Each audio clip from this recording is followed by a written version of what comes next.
Hi, welcome back. We are going to continue our reading. So, when we left off, Jonah, Catherine, and Mom and Dad are all sitting in the waiting room outside of the FBI agency where they're about to talk to James Reardon.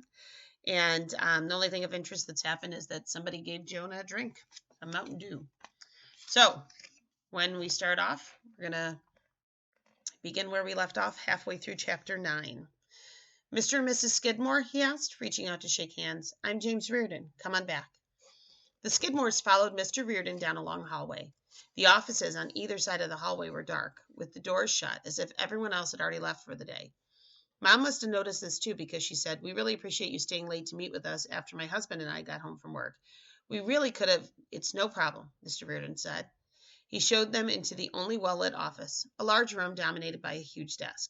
He shut the door behind them. Please have a seat. There were only 3 chairs lined up in front of the desk, so Jonah had to tug a fourth one over from beside a couch on the right side of the room. Couldn't Catherine have gotten the extra chair? Jonah fumed to himself. She's the extra person. He didn't seem to have any control over his emotions suddenly. He was so mad at Catherine, so annoyed with Mom and Dad for sitting down so obediently in their chairs and staring up at Mr. Reardon like little kids that were sent to the principal's office. What did he want to do? Like, blurt out, what do you know about me? No, he didn't want to do that. He was just too scared to know how Mr. Reardon could answer. Mad, annoyed, scared, confused, Jonah listed to himself, Want fries with that? Ha ha. In spite of himself, Jonah grinned. His brain was a mixed up, bizarre place, but at least he could still crack himself up sometimes. Mr. Reardon cleared his throat, and Jonah stopped grinning. I thought it was important to have this meeting, Mr. Reardon said in a smooth, silky voice, looking carefully at Mom, then Dad, then Jonah, and Catherine, each in turn. When you called Mr. Skidmore, it became apparent to me that misinformation had been released and that it was inappropriate. Dad leaned forward. You mean? Mr. Reardon held up his hand as if he was allowed to talk only. Please let me finish, he said. I wanted to meet with you to assure you that we aren't trying to hide any information that you are entitled to, but you must understand the delicacy of the matters of national security. And our son's background is a matter of national security? Mom asked incredulously. Mr. Reardon glanced away for a second, then locked his gaze into Mom's eyes. This reminded Jonah of a spoof he had once seen in Mad Magazine that was supposed to teach kids how to lie convincingly. Peer deeply into your target's eyes had been the first rule on the list. I didn't say that, Mr. Reardon said soothingly, his eyes still fixed on Mom's face. Of course, that would be ridiculous. To the best of my knowledge, his actual adoption was a very routine matter. But there were various government agencies involved beforehand, and some of us do require a certain level of secrecy just by the very nature of our work. So, there you have it. Really, you should have never been given my name. He sat back in his chair, smiling apologetically from across the vast reaches of his desk. Let me get this straight, Mom said. You're saying that the FBI had some sort of connection to Jonah's life before he joined our family, and you're not allowed to tell us what it is. You don't think we have a right to know? Some of the politeness had gone out of Mom's voice. Let me get this straight was the phrase she always used with Jonah and Catherine when she thought they were stretching the truth a bit. Like, let me get this straight. You started practicing your trumpet at 3:30 according to the kitchen clock, and it's only 3:50 now, but somehow I'm supposed to believe you practiced for an entire half an hour in the living room? How could that be? Normally, Jonah hated that stern tone in Mom's voice, that steely look in her eyes, but right now he felt like cheering her on. Now, Mr. Reardon said, leaning forward again, I can understand how this might be upsetting to you. That FBI title frightens people sometimes. In many ways, the Immigration and Nationalization Service was more involved. But alas, secrets are secrets. What are you talking about? Dad asked. Immigration and naturalization? Are you saying Jonah was born in another country? Was that what immigration and nationalization meant? I'm an American, Jonah blurted out before he could even stop himself. Of course you are, Mr. Reardon said. All your paperwork's in order? At the moment. I checked. He smiled, but it was a dangerous smile. Jonah couldn't quite understand what was going on, but maybe that was because he felt so dizzy all of a sudden. And so much of his brain was drowning in thoughts like, all those times I said the Pledge of Allegiance at the school, didn't that count for something? And the national anthem, I try to sing it at basketball games. It's not my fault that my voice doesn't go that high. Is Jonah... Dad caught himself and took a careful breath. Is he a naturalized American citizen or a native born? Mr. Reardon shrugged, still smiling. What does it matter? It doesn't, when it comes to the love we have for our son, Mom said. Jonah's stomach began to churn, to match his spinning head. If Mom was going to get all sappy right here in front of Mr. Reardon, Jonah would not be able to take it. For a few seconds, he couldn't even listen.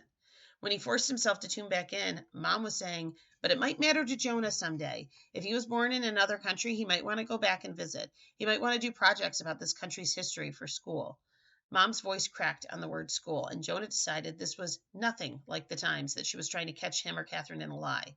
Her voice never cracked then.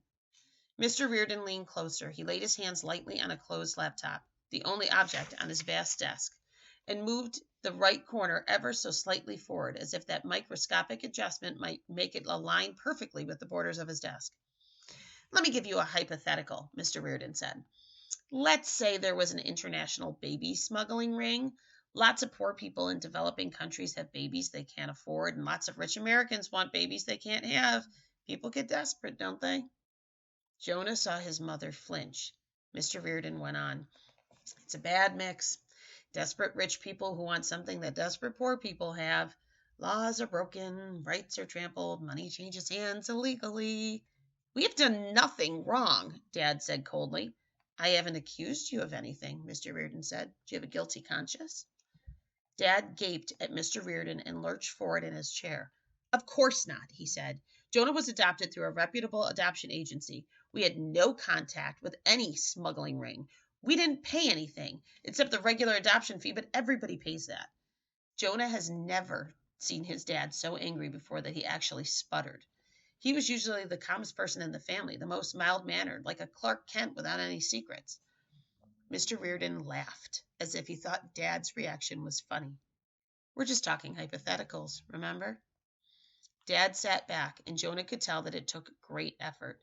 Mom reached over and took Dad's hand. Jonah could tell they were both holding on so tightly that their knuckles had turned white. So hypothetically, Mr. Reardon continued, this smuggling ring gets greedy. They take too many risks, they get caught. They always do in the end. It's a big mess for all the governments involved and all the government agencies involved. Do you extradite the smugglers? Do you deport the babies? You probably should, shouldn't you? He was staring straight at Jonah now. Extradite and deport means send back, by the way. Catherine gasped. Jonah's stomach was still churning, his head still spinning, but Catherine's gasp was the absolute last straw.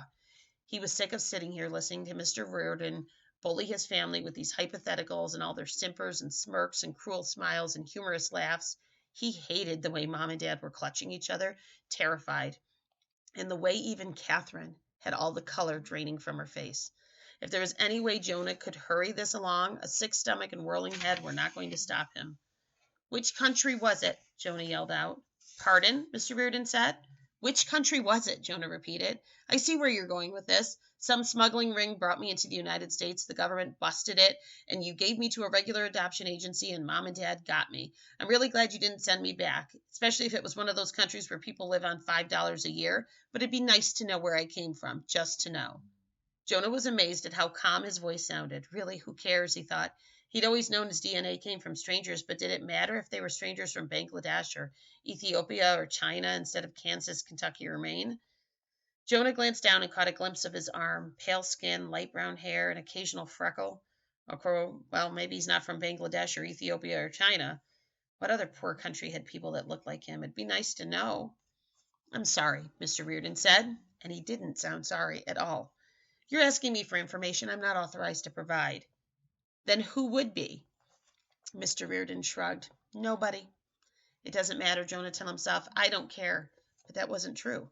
The room seemed to whirl around him, the room full of lies. Mr. Reardon's lying words, Jonah's lying thoughts. He shook his head dizzily, and Mom reached out and placed her hand over his, just like she did with Dad. Jonah didn't shove it away. It seems to me, Dad said slowly, that my son's question is perfectly reasonable. Jonah was relieved to see that Dad had apparently calmed down enough, or at least was keeping himself in better control. He continued, I don't quite understand all the need for the secrecy. Doesn't law enforcement agency usually want to publicize their big arrests? Aren't smuggling busts a big public information? Not always, Mr. Reardon said. Many times we have a strong reason to keep something a secret. And I can't tell you the reason without giving away the secrets. Quite a quandary, right? Dad and Mr. Reardon seemed to be staring each other down. I understand, Dad said, that there are ways for American citizens to request information that they believe should be open to the public. And my wife and I could make a freedom of information request formally. We could file a lawsuit if we wanted to, and we'd be willing to do that on our son's behalf. Dad wasn't blinking, but neither was Mr. Reardon. Jonah was, though. He was actually scrunching up his entire face, trying to understand. Is Dad threatening to sue? Mom and Dad are not the type to go around throwing around lawsuits. You could do those things, Mr. Reardon agreed, but you might want to consider your actions very, very carefully because there could be repercussions. I think your son's documentation is in order, but I don't know. Maybe if we were forced to look at his case again, we might discover some unfortunate discrepancies. Did you hear about that Venezuela boy who was deported recently? He was only 17. He spent his whole life in the U.S. except for those first 3 months. Didn't even speak Spanish, but he wasn't here legally. I'm sure he'll survive in Venezuela. Are you threatening us? Mom said in a shrill, unnatural voice. Her hand pressed down on Jonah's. Jonah thought about all those times that she had given him her hand to squeeze when he was a little kid getting shots. Now she was squeezing it just as hard. You cannot take him away from us. We won't let him go. He's our son. Oh, is he? Mr. Reardon asked. What if his real parents come forward, wherever they are? What if they told our story? Oh, our son was stolen from us. Jonah wanted to correct Mr. Reardon just like he corrected Chip. Birth parents. But his stomach lurched and he changed his mind. I'm going to the bathroom, he said. I got to get to the. Oh, for crying out loud. Mr. Reardon snapped just as Mom said, Oh, maybe, Jonah, you need the trash can? Mr. Reardon reacted like having a boy vomit in his room would be torture, and he wanted him to get out. And that's where we're going to stop.